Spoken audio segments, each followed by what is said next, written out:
নমস্কাৰ প্ৰিয় দৰ্শক, আপোনালোকে চাই আছে টাইম 8 আৰু ষ্টুডিঅ'ত মই শৰৎ গানৰ লৈ আহিছো আন এক গুৰুত্বপূৰ্ণ খবৰ। আৰক্ষীৰ জালত পৰিছে এগৰাকী কুখ্যাত চাইবাৰ অপৰাধী। নাম হৈছে চুৰ মহম্মদ মণ্ডল।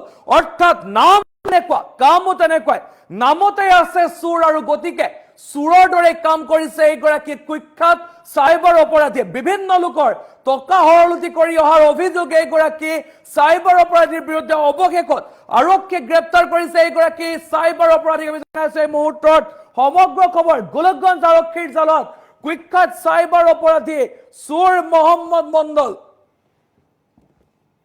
আৰক্ষীৰ জালত পৰিছে এগৰাকী চুৰ মহম্মদ মণ্ডল। দীৰ্ঘদিন ধৰি বিভিন্ন চাইবাৰ অপৰাধেৰে লুণ্ঠন কৰি আহিছিল লাখ লাখ টকা। মিউল একাউণ্ট ব্যৱহাৰ কৰি লেনদেনৰ অভিযোগ এইগৰাকী যুৱকৰ বিৰুদ্ধে। আৰু গোলকগঞ্জ আৰক্ষীয়ে অভিযান চলাই গ্ৰেপ্তাৰ কৰে চুৰ মহম্মদ মণ্ডলক। আৰু ৰুজু হোৱা গোচৰৰ ভিত্তিত জেল হাজোতালৈ প্ৰেৰণ কৰিছে কুখ্যাত চুৰ মহম্মদক। আমি জনাইছো এই মুহূৰ্তৰ খবৰ আমি জনাবলৈ চেষ্টা কৰিছো। এইগৰাকী হৈছে চুৰ মহম্মদ মণ্ডল, যিগৰাকী বিভিন্ন চাইবাৰ অপৰাধৰ লগত জড়িত আছিলে। মিউল একাউণ্ট ব্যৱহাৰ কৰি দীৰ্ঘদিন ধৰি বা বিভিন্ন সময় ধৰি এইগৰাকীয়ে বিভিন্ন টকা হৰলটি কৰি আহিছিলে, লেনদেন কৰি আহিছিলে এগৰাকী অভিযুক্ত। আৰু অৱশেষত আৰক্ষীয়ে গ্ৰেপ্তাৰ কৰিছে এগৰাকীক। আমি জনাইছো এই মুহূৰ্তৰ খবৰ আমি জনাবলৈ চেষ্টা কৰিছো। গোলকগঞ্জ আৰক্ষীৰ বৃহৎ সাফল্য বুলি ক'ব লাগিব। বহু দিনৰ পিছত এতিয়া গোলকগঞ্জ আৰক্ষীয়ে গ্ৰেপ্তাৰ কৰিবলৈ সক্ষম হৈছে এগৰাকী কুখ্যাত চাইবাৰ অপৰাধীক, যিগৰাকীয়ে মিউল একাউণ্ট ব্যৱহাৰ কৰি বিভিন্ন টকাৰ লেনদেন কৰি আহিছিলে। আৰু অভিযোগ উত্থাপন হৈছে এগৰাকীৰ বিৰুদ্ধে। দীৰ্ঘদিন ধৰি বিভিন্ন চাইবাৰ অপৰাধেৰে জড়িত আছিল এইগৰাকী চুৰ মহম্মদ। অৰ্থাৎ চুৰ মহম্মদ নামৰ এগৰাকী ব্যক্তি জড়িত হৈ আছিল। আৰু অৱশেষত ৰুজু হোৱা গোচৰৰ ভিত্তিত জেল হাজোতালৈ প্ৰেৰণ কৰা হৈছে এইগৰাকী চুৰ মহম্মদক। অৱশেষত আৰক্ষীয়ে গ্ৰেপ্তাৰ কৰিছে, গোলকগঞ্জ আৰক্ষীয়ে গ্ৰেপ্তাৰ কৰিছে এগৰাকী চুৰ মহম্মদক, যিহেতু দীৰ্ঘদিন ধৰি বিভিন্ন চাইবাৰ অপৰাধৰ লগত জড়িত আছিলে এইগৰাকী চুৰ মহম্মদ। আৰু অৱশেষত আৰক্ষীয়ে গ্ৰেপ্তাৰ কৰিবলৈ সক্ষম হৈছে চুৰ মহম্মদক। আমি জনাইছো এই মুহূৰ্তৰ এই ডাঙৰ খবৰ আমি জনাবলৈ চেষ্টা কৰিছো। আৰক্ষীৰ জালত পৰিছে কুখ্যাত চাইবাৰ অপৰাধী চুৰ মহম্মদ মণ্ডল নামৰ এইগৰাকী ব্যক্তি, এগৰাকী যুৱক। আৰু আৰক্ষীয়ে গ্ৰেপ্তাৰ কৰি লৈ গৈছে। আমি এই দৃশ্যাংক দেখুৱাইছো।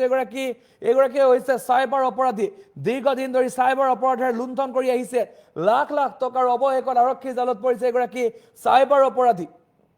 আৰু মিউল একাউণ্ট ব্যৱহাৰ কৰি লুণ্ঠন কৰি আহিছিলে, বহু টকা লুণ্ঠন কৰি বহু টকা মিউল একাউণ্ট ব্যৱহাৰ কৰি টকাৰ লেনদেন কৰা অভিযোগ আছে এগৰাকী যুৱকৰ বিৰুদ্ধে।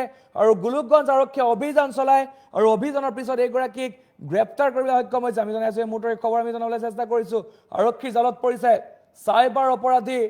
কুখ্যাত চাইবাৰ অপৰাধী চুৰ মহম্মদ মণ্ডল। ৰুজু হোৱাৰ গোচৰৰ ভিত্তিত জেল হাজোতালৈ প্ৰেৰণ কৰা হৈছে এইগৰাকী কুখ্যাত চুৰ মণ্ডলক। চুৰ মহম্মদ মণ্ডল নামেই হৈছে চুৰ মহম্মদ মণ্ডল, আৰু গতিকে কামো তেনেকুৱাই কৰা দেখিবলৈ পোৱা গৈছে। আৰু অৱশেষত আৰক্ষীয়ে গ্ৰেপ্তাৰ কৰিছে এইগৰাকীক। গোলকগঞ্জ আৰক্ষীৰ এক বৃহৎ অভিযানত গ্ৰেপ্তাৰ হৈছে এইগৰাকী চুৰ মহম্মদ মণ্ডল। আৰক্ষীয়ে গ্ৰেপ্তাৰ কৰিছে এইগৰাকী চুৰ মহম্মদ মণ্ডলক, আৰু ইতিমধ্যে জেল হাজোতালৈ প্ৰেৰণ কৰা হৈছে এইগৰাকী চুৰ মহম্মদ মণ্ডলক। আমি জনাইছো এই মুহূৰ্তৰ খবৰ আমি জনাবলৈ চেষ্টা কৰিছো। গোলকগঞ্জ আৰক্ষীৰ বৃহৎ সাফল্য। গোলকগঞ্জ আৰক্ষীৰ জালত পৰিছে। মোৰ মোবাইল কোনে এইটো আমাদেৰ গাঁৱৰ হয়। নাম জানো না তো। কি গেম খেলা? কি গেম মুই জানো না। মোর মোবাইল খালি নিয়ে মোক একটা ছোট কাম একটা কাম করি, মোবাইলটা দিয়ে মুই বাজার হয়ে গেছো। আর এদিকে মোবাইলটা মানে সকালবেলা তোর নাম কি? সকালবেলা কামত যাই, তারপর কি পয়সা সব কাটি গেছে। তোর নাম কি? সুর মোহাম্মদ মন্ডল। বাড়ি কোটি? বাড়ি রতিয়ে যাও। তোর মোবাইল? হ্যাঁ মোর মোবাইল।